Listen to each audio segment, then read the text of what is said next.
Allô, Marie-Soleil. Bonjour Brigitte. Alors, je suis avec Marie-Soleil Noro, naturopathe agréée. On se connaît depuis un certain temps. On se croise dans des congrès, dans des rencontres. Puis je pense que toutes les deux, on a la volonté de développer la santé intégrative ici au Québec dans l'offre des soins de santé. Donc, toi, Marie-Soleil, tu étais représentante au niveau de la pharmaceutique, tu as fait ton cours en naturopathie, puis tu as ouvert ta clinique en 2011. Donc, tu as fait ça tout en même temps. Je pense que tu es quelqu'un de une femme d'action. Qu'est-ce qui t'a amené en naturopathie? En fait, j'ai toujours été attirée à la nutrition, mais aussi à la botanie. Quand j'étais enfant, je pensais devenir botaniste. Et à l'école, finalement, j'ai bifurqué vers le marketing au cégep, début d'université. Mais ma passion pour la nutrition est vraiment revenue me rejoindre. Mais j'ai eu la don de rencontrer 2 personnes qui utilisaient les services de la naturopathie. Et j'avais aucune idée c'était quoi la naturopathie. Et quand j'ai été en consulter une par curiosité pour moi-même, vers 21 ans, j'ai découvert que finalement, j'avais déjà des petits malaises, des petits bobos qui pouvaient se régler naturellement. J'ai vraiment tombé en amour avec le fait qu'il y avait la phytothérapie en plus de l'alimentation avec la naturo.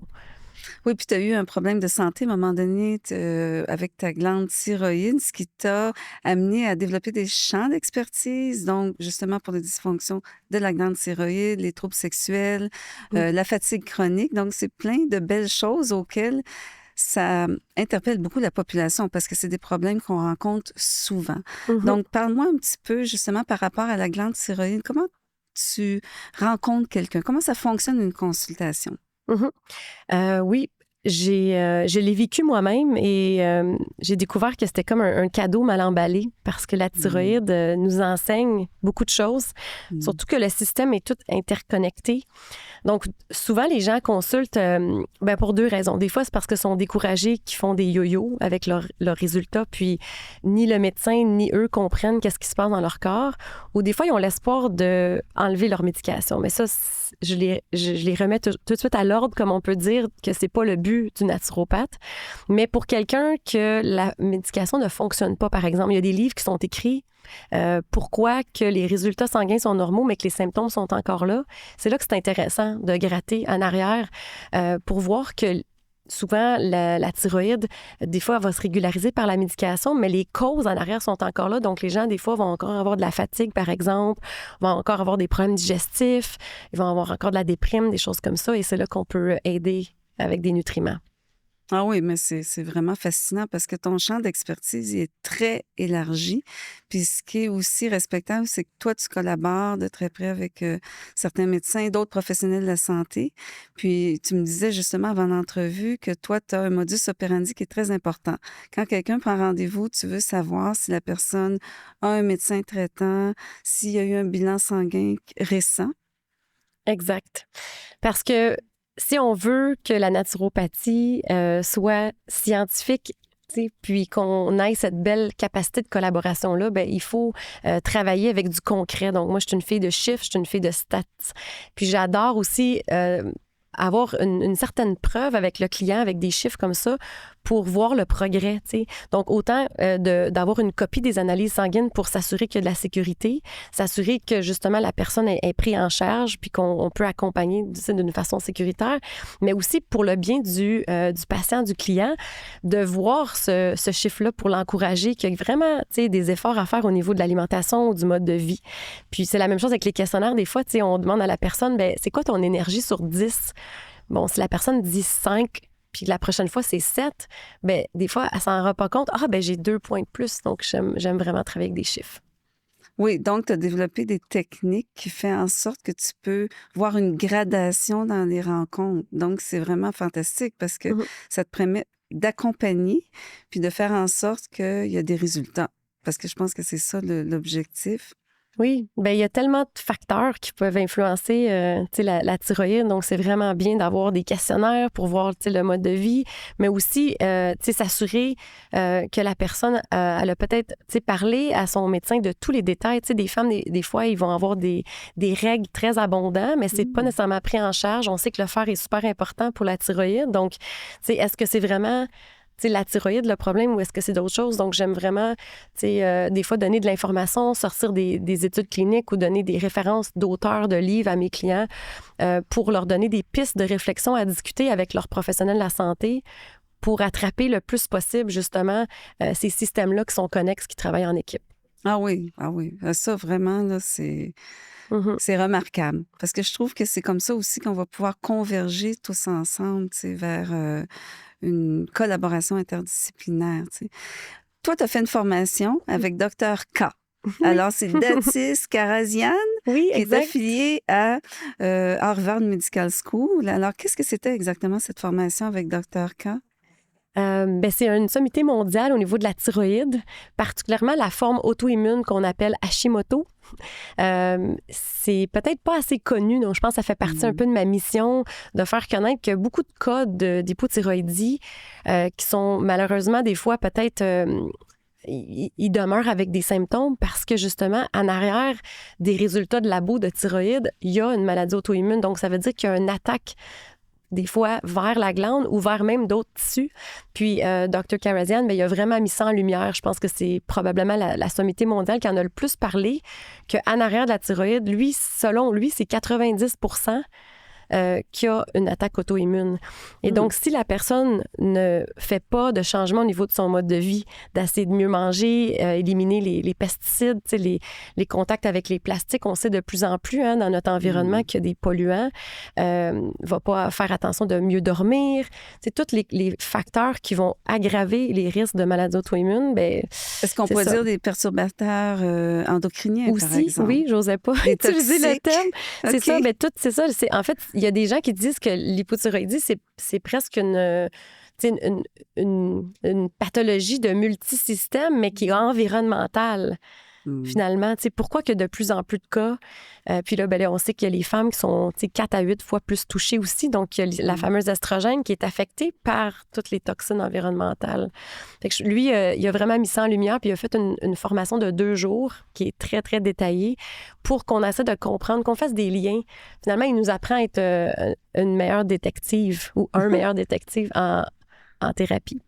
J'aime beaucoup cette expression d'être une meilleure détective parce que c'est ça que je ressens chez toi. Tu es vraiment quelqu'un qui aime creuser, qui aime aller au fond des choses, puis de faire aussi dans un processus qui est très scientifique, recherché, de collaboration. Est-ce que tu peux exprimer, par exemple, dans une rencontre, tu as des gens, des fois, qui sont peut-être plus limitatifs, qui voudraient, par exemple, ne pas avoir de prise en charge. Parce qu'on dit que dans la santé intégrative, le patient, il devient actif. Il doit changer certains modes de vie. Exact. Comment tu interagis avec des gens, des clients qui ont peut-être une approche auquel tu dois arriver à parler de la conscientisation?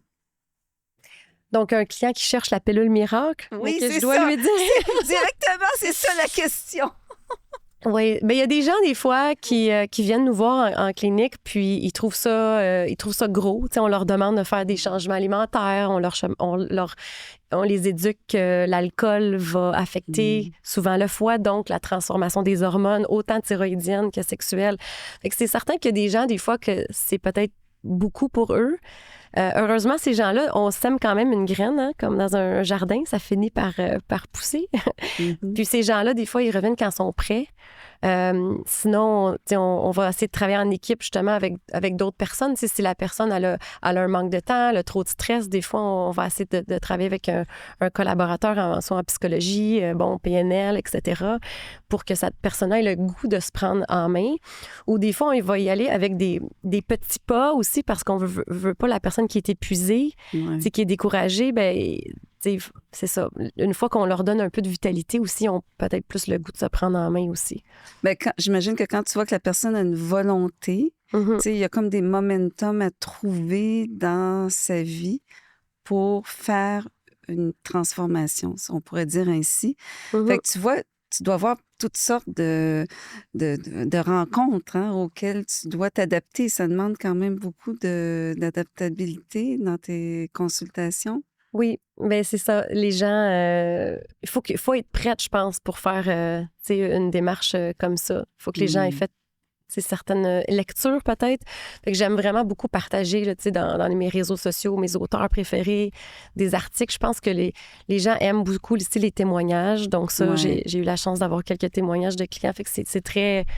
Ça convainc les gens que ça vaut... J'aime pas le mot peine, donc on va pas l'utiliser. Donc ça vaut l'effort, ça vaut l'énergie, ça vaut le temps, Mm. de se choisir. Là, Ben, ouais. c'est tous les bénéfices, hein? Quand Mhm. tu es plus après ça, plein de vitalité, plein de joie, puis que tu vas vers tes passions. J'aimerais ça qu'on aborde. Tu as fait de la formation en médecine fonctionnelle à travers ton processus de travail En auquel tu partie, utilises, oui. ben en fait, j'ai eu la chance d'avoir des formations à travers le travail, qui est avec l'approche fonctionnelle qu'on voit peut-être un petit peu plus aux États-Unis, mais qui Oui. commence à se transformer ou à être plus présent au Québec avec le terme intégratif, là. Et en quoi, pour toi, ça a été un outil supplémentaire, bénéfique dans tes consultations? Ben, je pense que, tu sais, la naturopathie, si on recule l'éducation qu'on avait il y a 20-25 ans, tu sais, parce que, bon, ça fait quand même 20 ans, plus 21 ans que je suis dans le domaine, c'était peut-être basé beaucoup sur des méthodes ancestrales, tu sais, de la phytothérapie. Puis je pense que maintenant, il y a une vague vers plus la science. Hein? Donc, vraiment d'aller se fier aux études cliniques chez l'humain.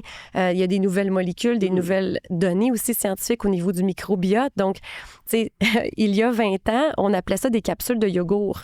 On savait qu'il y avait du bon, mais on n'était pas capable de l'expliquer autant qu'aujourd'hui, maintenant, avec toutes ces recherches-là, puis les études sur la nutrition, mais le microbiome, maintenant, je pense qu'on a plus un langage, mais on sait aussi plus, tu sais, quoi donner, dans quelles circonstances. Oui, Mm-hmm. effectivement. Et on pourrait parler un peu de santé sexuelle, parce que je pense que c'est un champ d'expertise que tu as beaucoup exploré. Mm-hmm. Tu as une clientèle autant féminine que masculine. Dans le passé, j'avais presque autant d'hommes. C'est rare parce que c'est vrai que les femmes consultent plus en naturopathie, mais dans les dernières années, avec toutes les conférences que j'ai données sur les hormones, la biotransformation des hormones sexuelles, de mettre en lumière là, tous les troubles qu'on a avec la périménopause, j'ai attiré une clientèle plus féminine, puis on se le cachera pas, comme on a dit tantôt, les femmes sont plus touchées par l'hypothyroïdie, fait qu'effectivement, maintenant, j'ai plus de femmes. Donc, dans le fond, l'objectif, c'est d'apprendre à mieux se connaître puis d'avoir une sexualité plus épanouie. Oui, bien, la raison pourquoi j'ai poussé sur des conférences en lien avec la libido féminine, c'est que j'ai réalisé que les femmes avaient beaucoup de détresse à ce niveau-là. C'était relié avec même peut-être la santé mentale. Je dirais, il y a des livres qui ont été écrits au niveau des neurotransmetteurs, à quel point que ça s'est connecté avec la joie de vivre. Mais la différence entre un homme et une femme, c'est que les hommes, souvent, vont aller chercher de l'aide parce qu'ils vont réaliser que c'est une carence dans leur vie ou qu'il y a comme peut-être un manque, tandis que la femme va souvent accepter qu'elle a une baisse de libido, mais elle ne va pas nécessairement consulter. À part si c'est un problème dans le couple, mais si la femme elle est célibataire, elle va juste accepter. Et donc, moi, j'ai vu qu'il y avait un lien, que mes clientes qui n'avaient plus de sexualité avaient plus d'anxiété. Fait que ça m'a vraiment intéressée de gratter, de lire à ce niveau-là. Puis là, j'ai fait le pont avec les hormones, mais aussi tout le microbiote, la thyroïde, bien entendu, etc. Tellement intéressant. Ben, on sait que tout est interrelié. Hein? Si on a une vie professionnelle, familiale, amicale, sexuelle, tous les champs sont épanouis, ça aide à avoir une meilleure vie équilibrée. On va dire ça ici. Écoute, Marie-Soleil, il y a beaucoup de choses qu'on pourrait parler. Je pense que pour terminer, j'aimerais ça que tu me dises, toi, dans ta pratique clinique, hein, parce que tu as une clinique où tu fais de la consultation. Je sais que tu fais beaucoup de formations aussi. Qu'est-ce qui te réjouit le plus? Wow!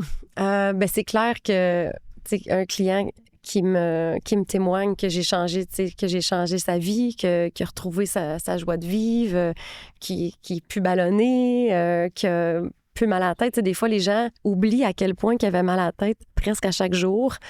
Puis quand je pose la question, qu'ils me disent « Ah, c'est vrai, j'ai eu mal à la tête juste une fois dans le dernier mois. » Je sais pourquoi je fais mon travail. Oui, c'est vraiment très gratifiant. C'est vrai que les témoignages, hein, c'est tellement un contexte qui fait en sorte qu'on dit « Là, je suis sur mon X. » Puis c'est ça que je ressens de toi. C'est super. Merci, Marie-Soleil. Merci à toi. Puis on va reprendre ça. Excellent. Oui, on a beaucoup de choses à dire. Oui.